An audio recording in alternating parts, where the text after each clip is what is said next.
Activity based question chapter chemical reactions and equations, इसकी एक activity हम ऑलरेडी कर चुके हैं और उससे रिलेटेड जितने भी एक्टिविटी बेस्ड क्वेश्चन बन सकते हैं उसको हम कवर कर चुके हैं। ठीक है, आज हम नेक्स्ट एक्टिविटी की तरफ मूव करेंगे। तो उससे पहले एक रिकैप देख लीजिए। 1.1 एक्टिविटी मैं कंप्लीट कर चुका हूं जिसमें हमने मैग्नीशियम की रिएक्शन ऑक्सीजन के साथ कराई और हमें मैग्नीशियम ऑक्साइड का वाइट पाउडर बना, साथ में इसमें वाइट डेजलिंग फ्लैम भी क्या होता है, प्रोड्यूस होता है। तो ये एक एक्सोथर्मिक रिएक्शन है, ये हम कल की क्लास में डिस्कस कर चुके हैं और उससे रिलेटेड ये सारे क्वेश्चंस हम देख चुके हैं। आज है एक्टिविटी 1.2। एक्टिविटी 1.2 को अगर हम देखें ध्यान से तो इसमें आपको क्या करना है, लेड नाइट्रेट का सॉल्यूशन लेना है एक टेस्ट ट्यूब में।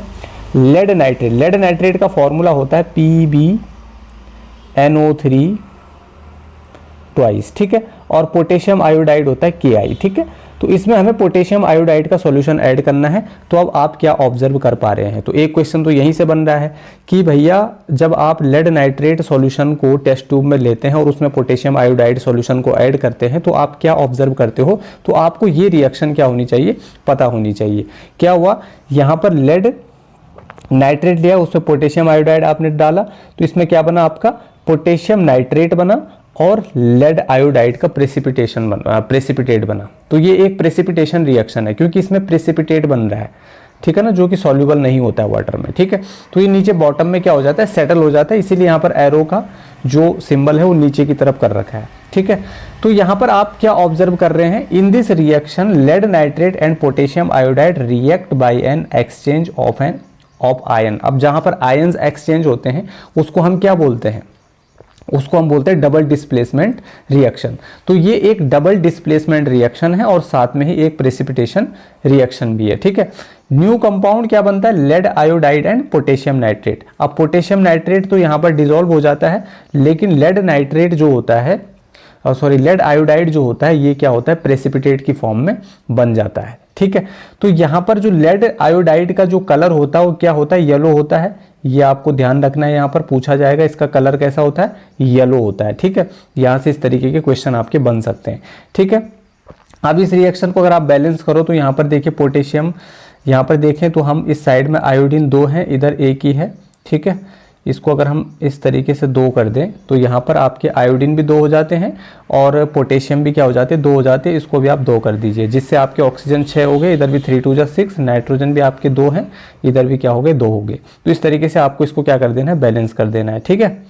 तो ये रिएक्शन आई होप आपकी समझ में आई होगी। अब इससे रिलेटेड क्वेश्चन कैसे बन सकता है, what is the colour of the precipitate formed in following equation. जो नीचे लिखी हुई इक्वेशन है इसमें जो प्रेसिपिटेट बन रहा है वो क्या है, लेड आयोडाइड है और इसका कलर कैसा है, कैसा कलर है ये पूछा जा रहा है। तो येलो कलर का बन रहा है। कैसे कलर का बन रहा है, येलो कलर का बन रहा है इस इक्वेशन में। What type of reaction is this, ये किस टाइप की रिएक्शन है। तो सबसे पहले तो इसमें बहुत ज़्यादा मात्रा में, बहुत अमाउंट में हीट क्या हो रही है, इवोल्व हो रही है, हीट एनर्जी निकल रही है। तो ये एक एक्सोथर्मिक रिएक्शन है। जिसमें हीट निकलती है उसको एक्सोथर्मिक बोलते हैं, जिसमें हीट लगती है उसको एंडोथर्मिक बोलते हैं। तो यहाँ पर ये कौन सी रिएक्शन है भाई, एक्सोथर्मिक रिएक्शन है। अब एक्सोथर्मिक रिएक्शन तो ठीक है, लेकिन साथ में ये डबल डिस्प्लेसमेंट रिएक्शन भी है। देखिए यहाँ पर 2 बार डिस्प्लेसमेंट हो रहा है। एक बार क्या हो रहा है कि जो पोटेशियम है वो किसकी जगह में चला जा रहा है, इस Pb की जगह में चला जा रहा है। तो क्या बन जा रहा है, पोटेशियम नाइट्रेट बन जा रहा है। और जो ये Pb है ये किसकी जगह ले रहा है, पोटेशियम की जगह ले रहा है। तो यहाँ पर क्या बन रहा है, आपका लेड आयोडाइड बन रहा है, ठीक है। क्लियर है। तो पोटेशियम जब नाइट्रेट के साथ गया तो पोटेशियम नाइट्रेट बना और लेड जब आयोडीन के साथ आया तो लेड आयोडाइड बना। क्लियर है। तो इस तरीके के क्वेश्चन यहाँ से बनते हैं। अब एक्टिविटी 1.3 देखिए, थोड़ा मैं जूम कर लेता हूँ, ठीक है। एक्टिविटी 1.3 क्या कहती है, आपको क्या करना है, टेक, अभी मैं एक डायग्राम बता दूंगा, take a few zinc granules, कुछ जिंक के ग्रेन्यूल्स लेने हैं आपको एक टेस्ट ट्यूब में या एक कॉनिकल फ्लास्क में, जो भी आपके पास अवेलेबल हो। उसमें आपको डाइल्यूट हाइड्रोक्लोरिक एसिड या सल्फ्यूरिक एसिड को ऐड करना है। डाइल्यूट हाइड्रोक्लोरिक एसिड होता है HCl और सल्फ्यूरिक एसिड होता है H2SO4। जो भी हो उसके साथ आपको रिएक्शन करानी है, ठीक है। तो क्या बनेगा, यहाँ पर आपको देखिए एक सावधानी क्या बरतनी है, कॉशन है, handle the acid with care. बहुत केयर के साथ आपको इसको पकड़ना है क्योंकि एसिड्स जो होते हैं बहुत डेंजरस होते हैं। Do you observe anything happening around the zinc granules. अब आप जिंक ग्रेन्यूल्स के अराउंड, उसके चारों तरफ क्या ऑब्जर्व कर रहे हैं, ये आपको निकालना है। और जब आप इस कॉनिकल फ्लास्क को टच कर रहे हो तो आपको थोड़ा बहुत टेम्परेचर में कोई चेंज आ रहा है या नहीं आ रहा है, इसको भी ऑब्जर्व करना है। ठीक है, तो इससे पहले मैं बता दूं, केमिकल रिएक्शन और इक्वेशन की पूरा लेक्चर वन शॉट में प्रोवाइड है यहाँ पर, उसकी लिंक डिस्क्रिप्शन में गिवन है। तो यहाँ पर आपने एक फ्लास्क लिया, इसको बोलते हैं जी कॉनिकल फ्लास्क। क्या बोलते हैं इसको? Conical flask. इस कॉनिकल फ्लास्क में हमने जिंक के ग्रेन्यूल्स लिए, ये देख रहे हैं आप जिंक के ग्रेन्यूल्स, ठीक है। साथ में उसमें हमने डाइल्यूट सल्फ्यूरिक एसिड यानी कि H2SO4 इसके अंदर हमने ऐड कर रखा है, ठीक है। अब यहाँ पर देखिए, यहाँ पर ध्यान से देखिए, हमें ये पूछा जा रहा है कि जिंक ग्रेन्यूल्स के अराउंड में कुछ ना क्या निकल रहा है, क्या ऑब्जर्व हो रहा है। एक गैस यहां से क्या हो रही है, निकल रही है, ठीक है ना, इवोल्व हो रही है। एक गैस के बबल्स यहां से निकल रहे हैं और ये कौन सी गैस है? हाइड्रोजन गैस है। अब ये हाइड्रोजन गैस है, ये कैसे पता चलता है, इसको मैं भी बता दूंगा, ठीक है। यहाँ पर एक ग्लास ट्यूब लगी हुई है, ऊपर कॉर्क लगा हुआ है, ठीक है। ये पूरा कॉनिकल फ्लास्क है, इसमें आपने H2SO4 और जिंक ग्रेन्यूल्स डाला। अब जिंक ग्रेन्यूल्स और H2SO4 के बीच में रिएक्शन होगी, तो क्या बनने वाला है, यहाँ से जिंक सल्फेट बन जाएगा। क्योंकि जिंक जो होता है ये हाइड्रोजन से ज़्यादा रिएक्टिव होता है, तो ये हाइड्रोजन को डिस्प्लेस कर देगा और उसकी जगह ले लेगा और ZnSO4 बन जाएगा, जिंक सल्फेट और प्लस H2 गैस यहाँ से क्या हो जाती है, इवोल्व हो जाती है, निकल जाती है, ठीक है। क्लियर हो गया? रिएक्शन से पता चल गया कि आपको हाइड्रोजन गैस मिल गई। अब यहाँ पर ऑब्जर्वेशन क्या है? ऑब्जर्वेशन ये है कि we will see the bubbles of hydrogen gas being formed around zinc granules. Zinc granules के अराउंड हमको कुछ गैस के बबल्स दिखाई दिए, जो कि हाइड्रोजन गैस है। हाइड्रोजन गैस इसलिए है क्योंकि जब हमने इसको आग के संपर्क में, आग के कॉन्टेक्ट में लाए, तो ये जो है कि पॉप साउंड के साथ क्या होने लग गई, जलने लग गई। और पॉप साउंड के साथ केवल हाइड्रोजन गैस ही बर्न होती है, बाकी कोई नहीं होती है। तो इसीलिए ये कौन सी गैस है, हाइड्रोजन गैस है। If we touch the conical flask with our hand we will find that it is somewhat hot. यहाँ पर क्या हो जाएगा, हॉट, ठीक है। जब हमने इसको छुआ तो ये गर्म हो गया। अब ये गर्म क्यों हुआ? क्योंकि ये एक एक्सोथर्मिक रिएक्शन है। कौन सी रिएक्शन है ये? एक्सोथर्मिक रिएक्शन है, इसीलिए तो टेम्परेचर बढ़ गया। बहुत ज़्यादा मात्रा में यहाँ पर हीट क्या होती है, प्रोड्यूस होती है, निकलती है, इवोल्व होती है, इसीलिए एक एक्सोथर्मिक रिएक्शन है। क्लियर है इतना? तो आई होप ये एक्टिविटी आपको समझ में आ गई होगी, इसका ऑब्जर्वेशन भी आपको समझ में आ गया होगा। और इसकी रिएक्शन तो मैंने आपको बता दी।